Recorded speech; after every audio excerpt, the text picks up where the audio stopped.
राखी बांधने का जो शुभ कार्य है वो 28 तारीख को होगा। 28 अगस्त को सुबह सुबह सूर्य उदय से लेकर लगभग 9:48 तक हम सब राखी बांधेंगे। 9:48 के बाद पूर्णमासी तिथि समाप्त हो रही है, परिवार तिथि आरंभ हो रही है। इसीलिए ये जरूरी है कि हम पूर्णमासी में परवा आने से पहले ही रक्षाबंधन का जो शुभ कार्य है, जो राखी बांधने का शुभ कार्य है, वो संपन्न करें। चंद्र ग्रहण इस दिन है, तो चंद्र ग्रहण पूर्णिमा का जब चंद्र ग्रहण हो, रात्रि में टाइमिंग हो, तभी वो भारत में दिख रहा है। चूंकि इसका जो समय है वो 28 अगस्त को सुबह सुबह है, इसीलिए जो पूर्णमासी का चंद्र ग्रहण है वो भारत में बिल्कुल भी नहीं है। भारत में बिल्कुल भी नहीं होने के कारण भारत देश में चंद्र ग्रहण का सूतक भी नहीं लगेगा और भारत देश में चंद्र ग्रहण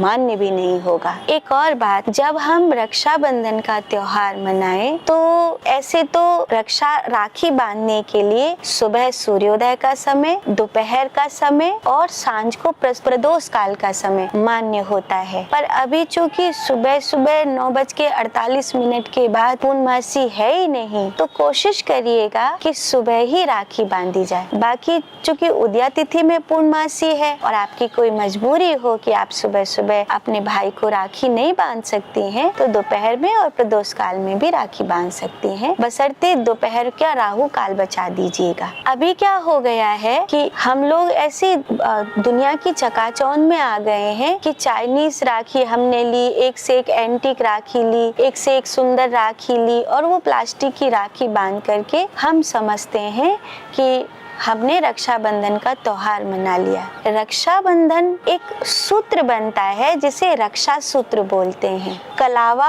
उसके लिए सबसे उपयोगी है। कलावे से प्यारी राखी संसार में कोई और नहीं हो सकती। उस कलावे को रक्षा सूत्र के रूप में ही जाना जाता है। एक मंत्र है, आपने पंडित जी को कई बार बोलते हुए देखा होगा, ये न बद्धो बलि राजा दानवेंद्रो महाबलः तेन त्वाम प्रतिबद्धामि रक्षे माचला माचलः। इसका अर्थ होता है जैसे लक्ष्मी जी ने राजा बलि को राखी बांधी तो वो सदा के लिए उसकी रक्षा करता है, ऐसे ही ये जो मैं कच्चा सूत अपने भाई की कलाई पर बांध रही हूँ, ये उसकी पूरी साल रक्षा करेगा। ऐसा तो वो प्लास्टिक का धागा तो नहीं हो सकता, या कोई भी जो सुंदर दिखने वाली है वो चीज तो नहीं हो सकती। वो रक्षा सूत्र कलावा होना चाहिए। कोई भी राखी बांधो पर कलावा जरूर बांधो। और उस कलावे में अगर विशेष रूप से अपने भ्राता की रक्षा के लिए आपका भाव है तो एक रक्षा पोटली भी बनाई जाती है। आचार्य लोग इसे बताते हैं, इतनी छोटी सी बनती है। उसमें क्या करते हैं कि एक छोटा सा हमने पीले रंग का कपड़ा एक छोटी सी पोटली के रूप में सिल लिया और उस छोटी सी पोटली में हमने 5 चावल डाले, 5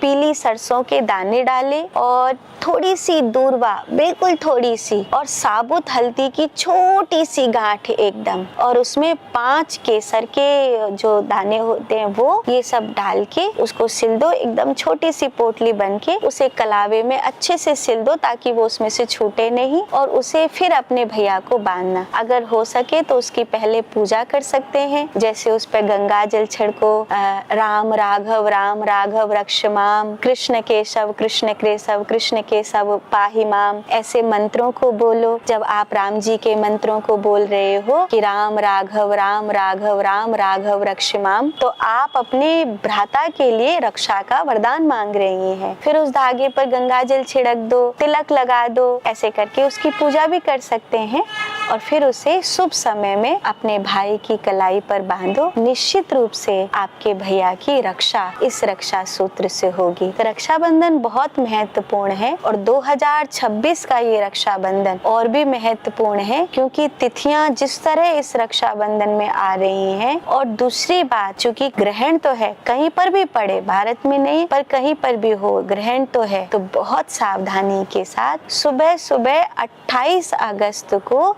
सूर्य उदय से लेकर 9:48 से पहले पहले राखी बांधिएगा। राखी पौने पे कभी नहीं बांधनी चाहिए, हमेशा सवाए पर बांधनी चाहिए। तो 28 तारीख को सुबह सुबह बहुत अच्छा समय है, शुभ चौगड़िया भी है, तो आप उसी समय लगन भी सिंह रहेगी, उस समय अपने भैया के हाथ पर राखी बांधिए। वैसे भी सिंह लगन को, शुभ चौगड़िया को अच्छा मानते हैं, तो आप सबके लिए ये रक्षाबंधन शुभ होगा।